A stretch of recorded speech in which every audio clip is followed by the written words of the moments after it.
everyone, my name is Chef Jared Hall, and today I'll be showing you my rendition of orange chicken. Please keep in mind that this recipe can be found on springermtn.com. It's really simple and easy, so we're just gonna go ahead and dive right on in. The first ingredient that I like to prep out is gonna be the ginger. Now the way we do this is, I'm gonna probably pretty much just use this center piece here. So what I wanna do is I wanna cut off kind of these outer pieces, or the extremities, so to speak, like so. And then what I'm gonna do is I'm gonna take a spoon and I'm actually gonna peel the actual skin off of the outside. And I do this just by inverting the spoon and scraping in a downward motion, just like so. I'm just gonna take the ginger and rotate it, do the same thing to the other side.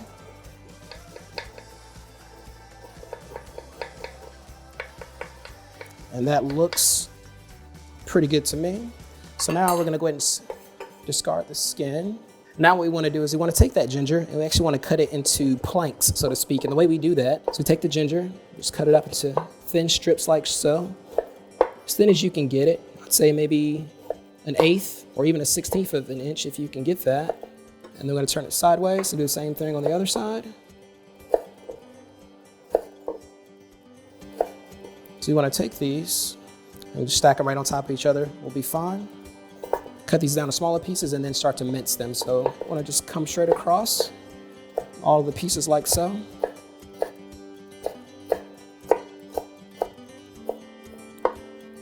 Just gonna move my spoon out of the way here so I can get a little bit more room to work with. Just a little bit finer.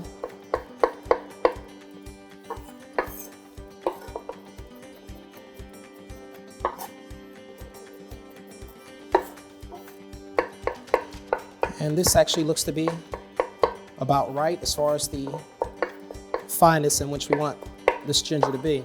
So I'm just gonna sit this off to the side. And next up, I'm gonna show you how to do the garlic, which is really, really easy for this particular recipe. So I have 2 cloves here. What I wanna do, you can leave it on if you like, but personally I like to take it off. It's just the very tip that's here. I like to cut that off and just discard it. So I'll cut it off both of them. We'll discard it. And then I just take the side of the knife and I smash the garlic like so. And so next what we want to do is just move right on into making the sauce. So here I have my pot. I'm actually going to go ahead and put our garlic and ginger into the pot. Our ginger, garlic. And next to the pot, I'm going to actually add some brown sugar. So that looks good. I've got some orange zest. Got some orange juice. Got a little bit of soy sauce. Some rice wine vinegar, and last but not least, some sesame oil. Okay, now what I want to do is I want to get that on the heat.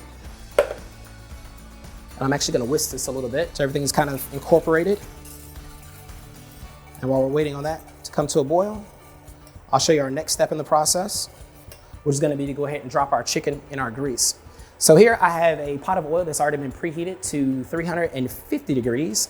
And really the recipe calls for 325. The reason for the extra 25 degrees is that once I actually put the chicken in here at 350 degrees, the cold chicken is gonna drop the temperature of the grease down to 325, which is exactly where we're gonna want it to be. So here I have chicken legs, and then we're gonna put it in our grease carefully and we're gonna lay it away from us. And the reason for that is because if it splashes, I want the grease, the hot oil to splash away from me as opposed to towards me so I don't get burned. So we're at about 350 degrees, as I said before. I just kind of put the leg in, gently release, and just let it go right into the oil. And just repeat the same process until they're all in the hot oil.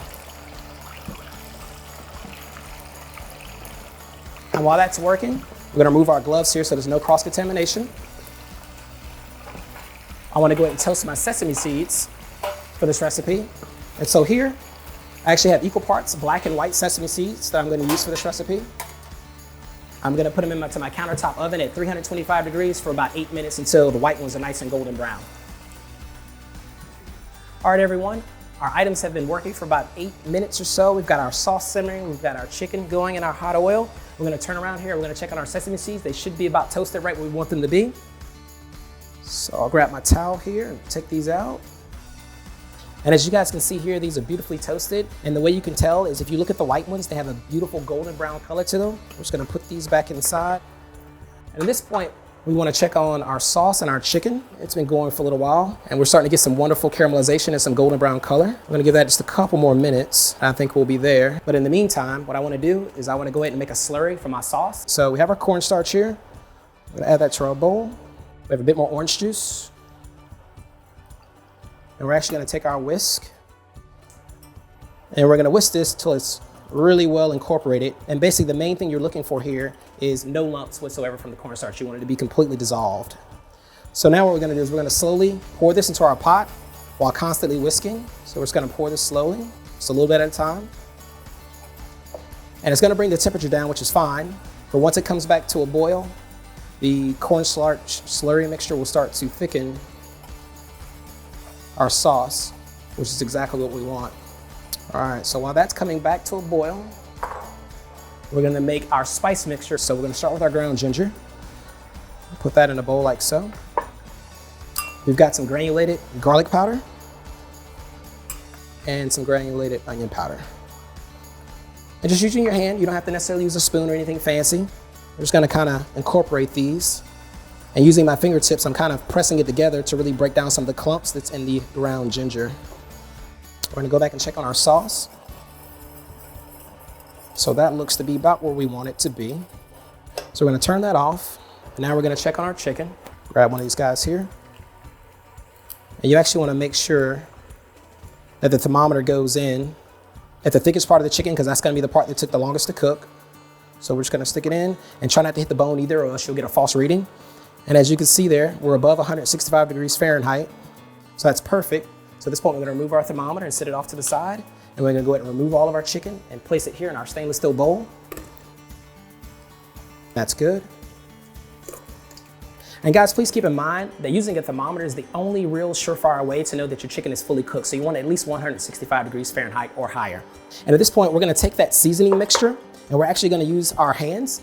So I wanna actually kind of toss this as I'm seasoning, like so, to make sure I'm really getting the seasoning really coated all over the chicken.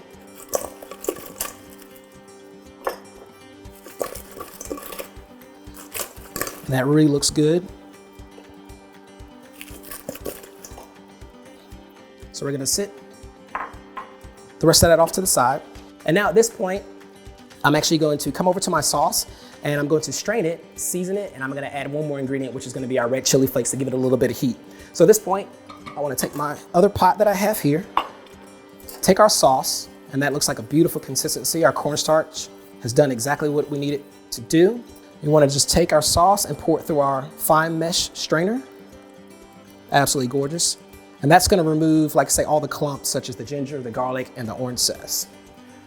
So I'll take that, and we just take our ladle and we actually just push it downward to push all that wonderful sauce through the strainer.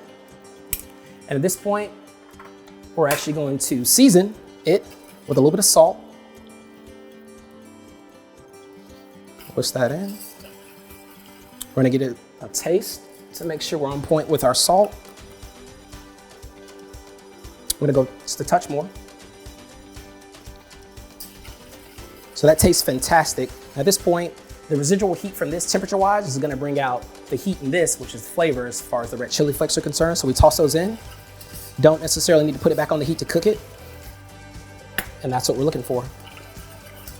So now at this point, what we wanna do is we wanna take our sauce and our chicken, and I'm gonna slowly pour this over here and I'm gonna toss it in that same motion as I did earlier when I was actually seasoning the chicken with the garlic, the onion, and the ginger. So just gonna put a little bit and kind of toss it to kind of get some even coating. And you don't wanna toss it too violently because then the chicken might actually start to fall off the bone, and we don't want that. And that looks really, really good. And now at this point, what I wanna do is go ahead and add a few toasted sesame seeds. Give it another toss, and that looks to be pretty good. And at this point, I'm actually gonna go ahead and start to plate this. So just gonna wipe off our board here, have some room to work so it's nice and clean. My bowl that I'm gonna plate into. So I'm just gonna take the chicken, like so, and just place it in my bowl. And just stack these like so. And really I wanna just try to give the dish some height, so aesthetically it looks a little bit more pleasing. We'll turn this one this way. That looks good. And last but not least, and something I like to do, because some of the sesame seeds do wash off in the sauce, I add a few more on top, just to really give it that pop. So when those guests come over, your friends and family, this really has a lot of eye appeal to this dish, and you have a few more on top. And last but not least, I'm gonna add one final garnish, which is going to be some green onion or scallion. And what I want to do is I want to cut these on a bias or an angle. So basically what that looks like is I'll just take my scallion, I'll cut the end off here and discard the tip or the end piece, and just cut them just like so. In nice, thin, kind of diamond shaped pieces. That looks fabulous. And I like to make sure I get some of the white and some of the green, so I get some really nice color contrast on the plate. So that looks really, really nice. I'm just gonna take these, kind of mix them up a bit, and just sprinkle them right on top, like so. And that looks absolutely gorgeous. You have the orange from the sauce, the black and white from the sesame seeds, and also the green from the scallion. Orange chicken ready to eat using Springer Mountain drumsticks. Please keep in mind that this recipe can be found on SpringerMTN.com. Again, my name is Chef Jared Hall, and I'll see you next time.